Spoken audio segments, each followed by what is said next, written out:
Hi guys, today we're going to do an isolation video and I'm going to show you some ideas about what you can do in isolation and maybe give you some inspiration on what to do if you are bored like me. I hope you are all doing okay. We are getting by because my fiance has a skip business and the waste industry is busier than ever, so we've been really lucky with that. My career, however, has gone down the drain. All of my gigs have been cancelled, so I am going a bit loopy. I don't think I'm getting cabin fever as much as people that have 9 to 5s because I am home quite a lot anyway, but still to not leave the house in a week is still even a bit much for me. So I have turned to organising. So number one of things to do in isolation is organise every single drawer, cupboard, nook, cranny, garage, room, kitchen, cupboard, everything. I'm making my way through the house. I've done my cutlery drawer, I'm really happy with that. I've done all my pans, reorganised those. I think I've done every cupboard in the kitchen because that is my favourite place to reorganise with all your tins and stuff. Side note, it doesn't help that I've got hay fever during this pandemic because I keep thinking I maybe have the virus and I don't. So organise everything. Today I'm going to try and make my way through the garage, which is my least favourite room in the house because it's freezing all the time and it is Spider City, so I don't really like touching it. But I'm going to try and put some stuff into the garage loft. Some people say attic, so garage, attic, whatever. I've just been pottering around this morning. I've done a puzzle. I've had breakfast and I received some pipe insulation from eBay. This is a Mrs. Hinch tip and she's a great person to follow in these times. I've just cut some pipe insulation into little tiny pieces like that, maybe that wide, and put them just in the bits where you can't see behind the pole. Just took the curtain pole off this morning. I did those ones and then I did the front room ones as well. So it just makes it look a little bit tidier and they're all evenly separated. Under the stairs is a big one. Your coats, sort all of those out, put everything in bags for donation. My hair, not even brushed it today. The roots, oh my god, I'm going to be brunette soon. I've never been brunette. I have been brunette. I went brunette a couple of years ago. But brunette is not my thing. It does not suit me at all. Can't wait for that. You've got all the time in the world to get little jobs done. So that's number two. Do any little jobs that you look at in the house and that annoy you every single day. Like our bath is coming apart a little bit, so we're going to glue that back together. We're gluing lots of little bits back together in the house that are annoying me. I used the magic eraser on my kitchen walls the other day because they were full of marks, and that was really satisfying because it came up like I just painted the kitchen and I couldn't believe that's all I needed to do was put a wet magic eraser all over the walls. Number three is a boring one, but Dettol as much as you possibly can. Do all the light switches. I've actually done my makeup brush handles, so I went through every single one of my brushes and made sure that the handles were clean because I'm always touching them with dirty hands. So do your remotes. Your remotes are a massive one. They're so dirty. Any door handles as well. Door handles are a big one. So that's something that you should really be doing every day to kill all of the germs. 4, pamper yourself. I know a lot of people have been saying this, but you do need to make time for yourself, so have a nice bubble bath. You usually don't have time for one of those. Use one of your bath bombs, bath salts. I've been using my cylinder, like my back roller. So I've been rolling my back every day because I've got such bad back and I can't get to the physio. So I've been really working on my back. I've been putting hot water bottles on my back just to ease it a little bit. Last night I took all my nail varnish off, moisturised my whole body, just things like that that make you feel good. Shaving your legs as well. I'm not the type of person to leave my legs to grow disgustingly long. I don't feel myself unless I've shaved. But I do promise you, it does make you feel better in yourself if you do. Exfoliate everywhere.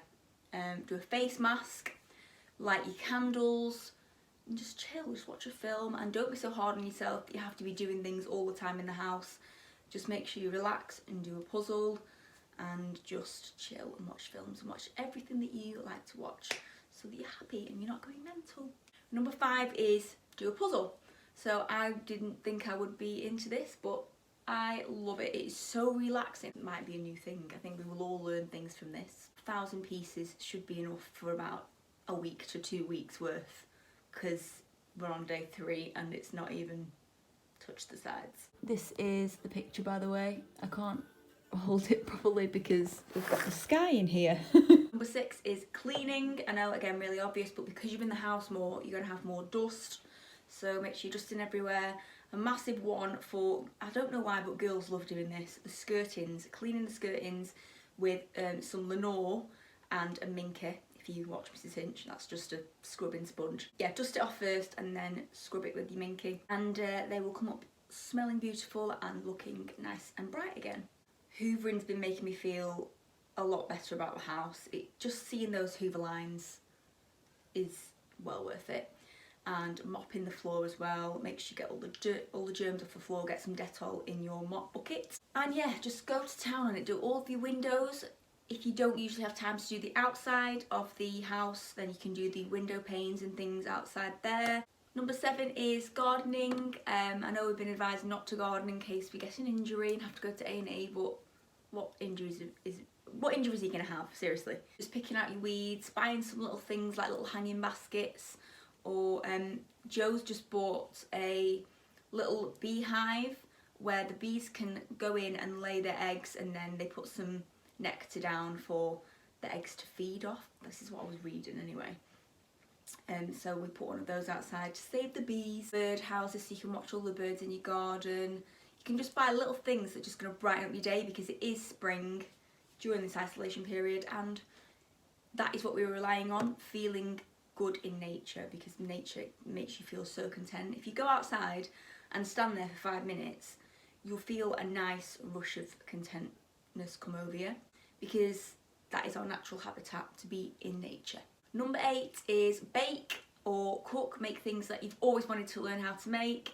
I love making just some ready-made cookies, just like with some ready pre-made mix. And I have Gusto boxes, which is a recipe box. It's a bit like HelloFresh.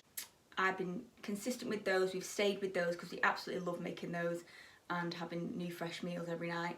But yeah, just go on Google, look at some recipes and get some stuff in that you've never tried before but always wanted to try and make. Making bread as well is a good one. A lot of people making banana bread. I might try that one. Number 9 is working out, which I know a lot of people are just thinking, oh, I can't be bothered. But I've actually seen quite a lot of people doing it. Me and Joe set out our own circuit training in the garden. He bought a little bit of apparatus that he could use, but the rest was just a yoga mat on the floor. You can use a blanket and you can use a chair for doing dips. You can do press ups and sit ups, and you just move to each station and do press ups at one station, sit ups at the other, and then you do about 10 rounds of that with a minute break in between. I really enjoyed that, and that was my most productive day I've had since we've been isolated. It just makes you feel so much better, and I hate doing it at the time, but afterwards I was zooming around the house doing so many jobs that I put off. So working out is definitely something to be doing. And number 10 is reading. You can learn so much by just reading a book, and it's really therapeutic. And if you don't really like reading, how about colouring? If you get some colouring books, some adult colouring books, there's ones that are specific for mindfulness. And actually meditating is a bonus tip as well. That is so important. If you're struggling, if you're not used to being in the house, it can be nasty. So mindfulness is just coming back to yourself, being present, and it will relieve any anxiety that you're experiencing. Just doing it once a day for 5 minutes helps massively. So they are all my tips. Hope you enjoyed this video. If you did, give it a thumbs up and subscribe to my channel, and I'll see you in the next one.